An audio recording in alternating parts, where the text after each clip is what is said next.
tayo ng dragon fruits. Ayan, si Mada kasama natin. Dito sa bahay nila. Ayun, ito pa lang po ng dragon fruit. Yes! Dragon fruit. Buntot ang dragon, oh.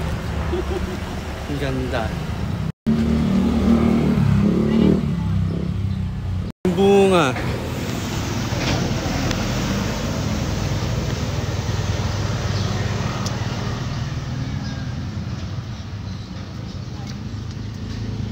Yeah. Dragon fruits. Ha? Ay, diba, Sofia? Iikot lang daw yan. O, yan. O, diba? Laki. Yan, no? Fresh! 2 linggo lang.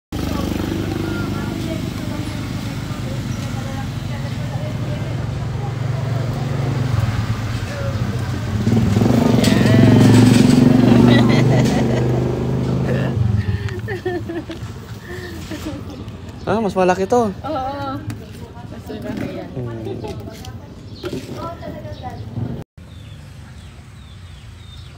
Okay, Richard. Come on. Mamimitas tayo ng suha.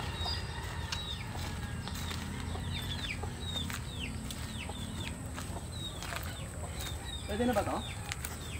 Pwede na daw yan. To? Dali, malaking suha. Malaking puno ng suha. Ang laki ng puno, oh. Saan pa to? Yes. Suha. Dabaw daw yun, Dabaw. Dabaw suha tao to. 50 lang per kilo. Look. Tingnan mo kung mayroong talong. Anong ba to? Ayan, oh. Sili, oh. Labuyo. Ay, ang daming pula, oh. Ang dami ng pula ng sili. Sinong may gusto ng sili, free.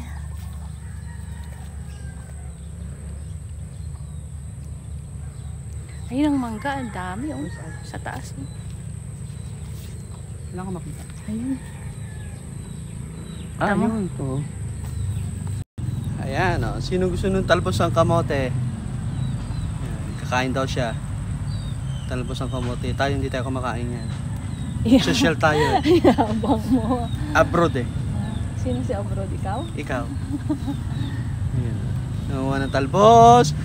Sorry po mga kapitbahay. Nakapagpaalam ka lang ba sa kapitbahay? Sa nanay to, no? Sa nanay to.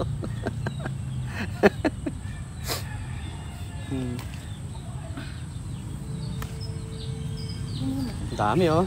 Talbos ang kamote.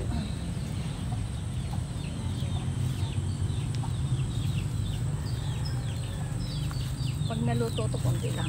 Diyan yung kapitbahay. Baka makita tayo ng kapitbahay. Si nanay nga ito.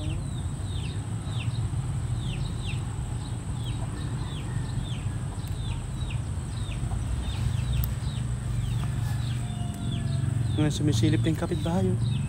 Andiyan yung kapitbahay, oh. Ayun, oh. Buti nilang walang tao doon. Kinakain ko nga yung pusa ng kapitbahay. Dami na. Baka wala na matira yung kapitbahay. Harvest! Harvest time! Sa tanim ng kapitbahay. Ayan, oh. Dami namin harvest.